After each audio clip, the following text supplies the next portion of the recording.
Se eu te perguntar quais são os seus objetivos para ter sucesso financeiro, provavelmente você vai me responder coisas como, por exemplo, comprar minha casa, atingir meus primeiros 1 milhão investido, ou juntar R$ 1 milhão, investir todos os meses. Mas e se eu te dissesse que para você atingir suas metas, talvez você primeiro precise definir o que você não quer? Nesse vídeo eu vou explorar um conceito ainda não muito explorado chamado anti-objetivo ou anti-meta e por que ele é mais efetivo do que a maioria das metas que você já fez. E mesmo parecendo contraintuitivo, foi essa mentalidade que me ajudou a chegar nos 30 anos sem nenhuma dívida e cada vez mais próximo da minha liberdade financeira. E no final eu vou te contar qual é o meu anti-objetivo mais importante, aquele que me salvou de cometer os piores erros com o meu dinheiro. Bom, eu já vou começar aqui com um exemplo para você entender bem o que é esse tal do anti-objetivo. Então imagina que você tá solteiro ou solteira e você está em busca de um novo amor. E aí muito provavelmente você tem a sua lista de exigências. Que seja uma pessoa trabalhadora, responsável, uma pessoa educada, que seja ambiciosa para crescer junto com você. E até aqui, ok essa lista. Eu acredito que a maioria das pessoas queiram alguém assim para construir uma família, né? Ficar junto. Mas imagina que você conhece uma pessoa com essas características, mas essa pessoa, ela é fumante. E você odeia cigarro, você não suporta o cheiro, só de ficar perto de alguém que fuma, sua cabeça já começa a doer. Então você ter essa lista do Deus me livre não, já te faz economizar energia,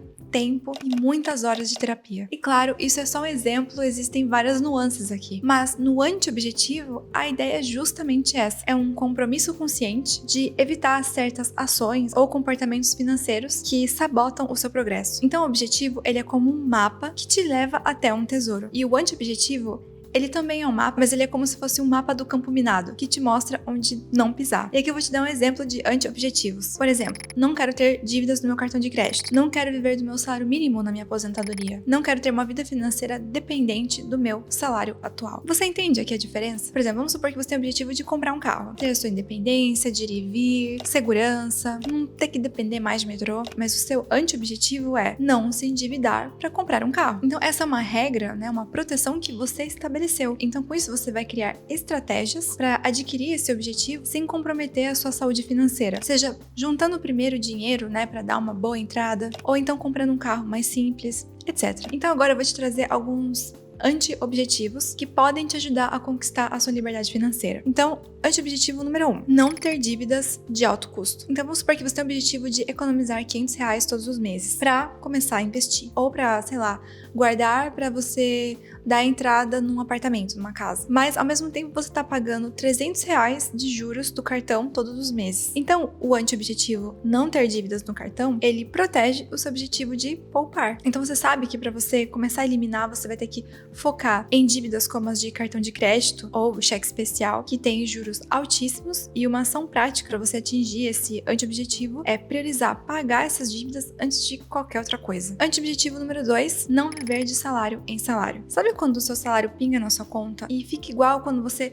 joga água numa frigideira quente e ele evapora? Apesar de ser, infelizmente, a realidade de muitas pessoas, isso é um perigo, porque isso cria uma falta de segurança enorme, fora toda a ansiedade que isso causa. Ou seja, nada nunca pode dar errado, você não pode pensar em perder seu emprego, porque senão você não consegue pagar o aluguel do mês que vem. Então esse anti-objetivo, não viver de salário em salário, te mostra a importância de você rever os seus gastos, organizar muito bem a sua vida financeira e construir a sua reserva de emergência, que é extremamente importante. Eu tenho 2 vídeos excelentes sobre o tema, vou deixar eles fixados no primeiro comentário desse vídeo. Então a ação prática para esse anti-objetivo seria: crie o hábito de você poupar uma porcentagem fixa do seu salário, por menor que seja, no dia do seu pagamento, e monte a sua reserva de emergência. O anti-objetivo número 3 é não ter uma única fonte de renda. Existe uma fragilidade de você depender de apenas uma fonte de renda, principalmente com o mundo mudando tão rápido, demissões em massas acontecendo por diversas empresas, salários que não acompanham o custo de vida. Eu também odeio que seja assim, mas infelizmente essa é a realidade que a gente está vivendo, e você depender apenas de uma fonte de renda, que, por exemplo, seja o seu salário, é muito arriscada, principalmente se você trabalha no mundo corporativo. Então a ideia desse anti-objetivo de você não depender de apenas uma única renda, ela motiva você a buscar buscar por renda extras ou a criação de um negócio secundário. Eu não tô dizendo que é fácil, eu mesma estou tentando ter uma renda extra além do meu CLT e acredite, é muito difícil mesmo, mas eu sei também que será muito mais difícil se eu não fizer nada a respeito. Então, como uma ação prática para esse anti-objetivo, seria pensar em algumas habilidades que você tem que podem ser monetizadas, mas com cuidado também para você não cair em golpes de pessoas querendo te vender a ideia de renda extra fácil. E o anti-objetivo 4, que é não tomar decisões financeiras baseadas na emoção. Que nós todos somos emocionais, isso é um fato. Você aceitando ou não. O perigo é quando essas emoções elas acabam falando mais alto do que a razão. E isso te faz tomar decisões impulsivas, seja comprando algo que você não precisa, financiando um carro que vai além da sua realidade financeira, só para impressionar a sua família e amigos, ou se enfiar no investimento sem você pesquisar antes, indo ali, né, na onda dos outros. Então, esse anti-objetivo, ele vai te dar clareza antes de você tomar suas decisões, principalmente aquelas que mexem muito com as suas emoções, como essa que eu falei, né, financiar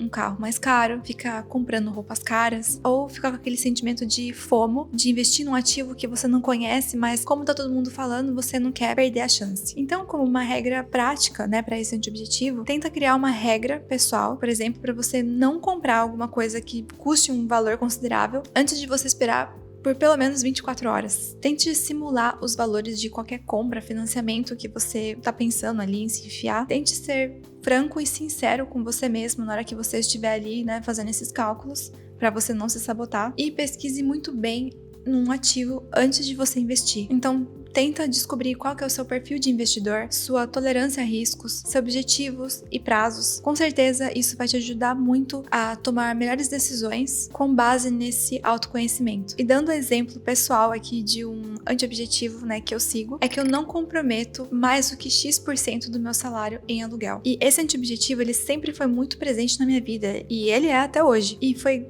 graças a ele é que eu consegui chegar nos meus 30 anos sem nenhuma dívida e cada dia mais próximo da minha liberdade financeira. E para isso eu tive que fazer certos sacrifícios, como dividir apartamento com roommates por muitos anos. Já teve fases em que eu morei em lugares bem longe do centro ou morar em apartamentos bem mais simples, mas isso me ajudou muito a ter clareza para as coisas que eu deveria dizer não para conquistar as minhas metas. Bom, agora que você entendeu bem o que são esses anti-objetivos, como é que a gente faz então para colocar eles em prática? Bom, o passo número 1 é que você precisa identificar quais são os seus anti-objetivos. O ideal é você fazer uma lista das coisas que você mais te preocupam ou que você mais tem medo na sua vida financeira. Por exemplo, um dos meus anti-objetivos é não investir em uma coisa que eu não tenho certeza. Seja por não conhecer ou por não ter certeza que esse ativo está alinhado com os meus objetivos de longo prazo. Esse passo ele é muito importante porque ele te ajuda a definir muito bem o que você precisa deixar de fazer para chegar mais perto do seu objetivo. O passo 2 é para você criar um plano de ação. Então, para cada anti-objetivo,